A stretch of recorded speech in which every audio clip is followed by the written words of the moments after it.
जय श्री कृष्णा। नमस्कार दोस्तों, स्वागत है आप सभी का हमारे यूट्यूब चैनल में। दोस्तों, आज हम सुनेंगे आमलकी एकादशी की व्रत कथा, जो इस प्रकार है। प्राचीन काल की बात है। महान राजा मांधाता ने वशिष्ठ जी से पूछा कि हे वशिष्ठ जी, यदि आप मुझ पर प्रसन्न हैं तो ऐसे व्रत का विधान बताने की कृपा करें जिससे कि मेरा कल्याण हो। महर्षि वशिष्ठ जी ने कहा, हे राजन, सब व्रतों से उत्तम और अंत में मोक्ष देने वाला आमलकी एकादशी का व्रत है। राजा मांधाता ने कहा, हे ऋषि श्रेष्ठ, इस आमलकी एकादशी के व्रत की उत्पत्ति कैसे हुई? इस व्रत को करने का क्या विधान है? वेदों के ज्ञाता, कृपा करके ये सब वृतांत मुझे विस्तार पूर्वक बताइए। महर्षि वशिष्ठ जी ने कहा कि हे राजन, मैं तुम्हारे समक्ष विस्तार से इस व्रत का वृतांत कहता हूँ। यह व्रत फाल्गुन मास के शुक्ल पक्ष में होता है। इस व्रत के फल से सभी पाप समूल नष्ट हो जाते हैं। इस व्रत का पुण्य 1000 गोदान के फल के बराबर होता है। आमलकी यानी आंवला की महत्वता इसके गुणों के अतिरिक्त इस बात में भी है कि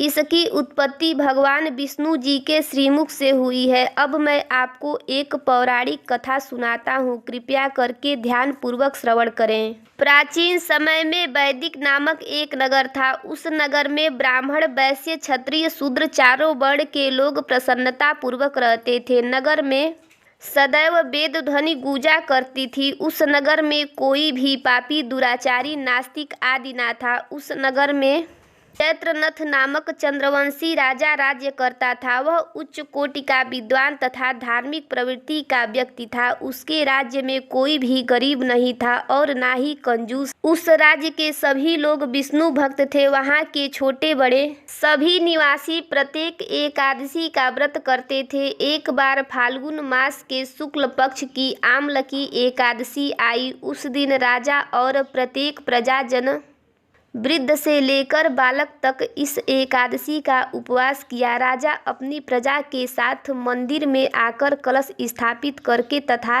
धूप दीप नैवेद्य पंचरत्न छत्र आदि से धात्री का पूजन करने लगा। वे सब धात्री की इस प्रकार स्तुति करने लगे, हे धात्री, आप ब्रह्म स्वरूपा है, आप ब्रह्मा जी द्वारा उत्पन्न हो और सभी पापों को नष्ट करने वाली है। आपको नमस्कार है, आप मेरा अर्घ स्वीकार करो।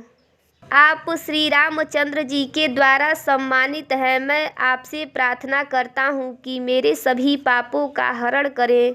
उस मंदिर में रात को सभी ने जागरण किया। रात के समय उस जगह एक बहेलिया आया। वह महापापी और दुराचारी था। अपने कुटुंब का पालन वह जीव हिंसा करके करता था। वह भूख प्यास से अत्यंत व्याकुल था। कुष्ठ भोजन पाने की इच्छा से वह मंदिर के एक कोने में बैठ गया। उस जगह बैठकर वह भगवान विष्णु की कथा तथा एकादशी महात्म्य सुनने लगा। इस प्रकार उस बहेलिये ने सारी रात अन्य लोगों के साथ जागरण कर व्यतीत की। प्रातःकाल सभी लोग अपने अपने निवास पर चले गए। इसी प्रकार वह बहेलिया भी अपने घर चला गया और वहां जाकर भोजन किया। कुछ समय बीतने के पश्चात उस बहेलिये की मृत्यु हो गई। उसने जीव हिंसा की थी। इस कारण हालांकि वह घोर नरक का भागी था, परंतु उस दिन आमलकी एकादशी का व्रत तथा जागरण के प्रभाव से उसने राजा के यहाँ जन्म लिया। उसका नाम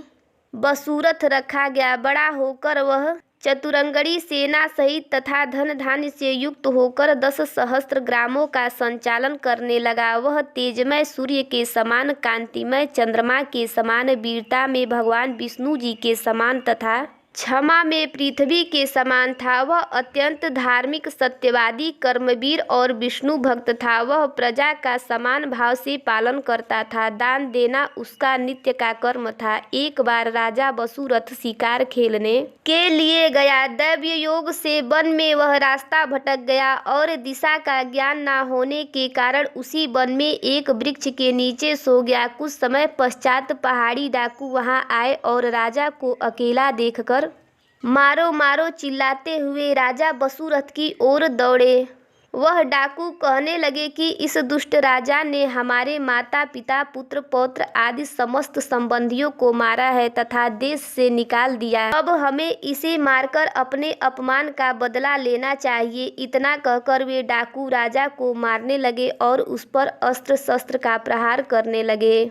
उन डाकुओं के अस्त्र शस्त्र राजा के शरीर पर लगते ही नष्ट हो जाते और राजा को पुष्पों के समान प्रतीत होते। कुछ देर बाद प्रभु इच्छा से उन डाकुओं के अस्त्र शस्त्र उन्हीं पर प्रहार करने लगे, जिससे वे सभी मूर्छित हो गए। उसी समय राजा के शरीर से एक दिव्य देवी प्रकट हुई। वह देवी अत्यंत सुंदर थी तथा सुंदर वस्त्रों और आभूषणों से अलंकृत थी। उसकी भ्रुकुटी टेढ़ी थी, उसकी आंखों से क्रोध की भीषण लपटें निकल रही थी। उस समय वह काल के समान प्रतीत हो रही थी। उसने देखते ही देखते उन सभी डाकुओं को मार दिया। नींद से जगने पर राजा ने वहां अनेक डाकुओं को मृत देखा। वह सोचने लगा, किसने इन्हें मारा है? इस वन में कौन मेरा हितैषी रहता है? राजा वसुरथ ऐसा विचार कर ही रहा था कि तभी आकाशवाणी हुई कि हे राजन, इस संसार में भगवान विष्णु जी के अतिरिक्त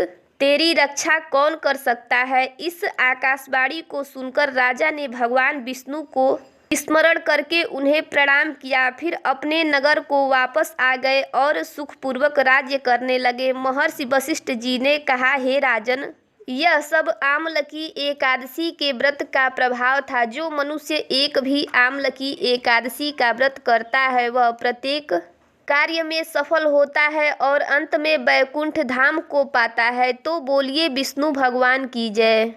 ये कहानी आपको कैसी लगी कमेंट करके ज़रूर बताइएगा। चैनल पर पहली बार आए हैं तो चैनल को सब्सक्राइब करिएगा, बेल आइकन को प्रेस करिएगा ताकि आने वाली न्यू वीडियो की नोटिफिकेशन आप सभी को मिलती रहे।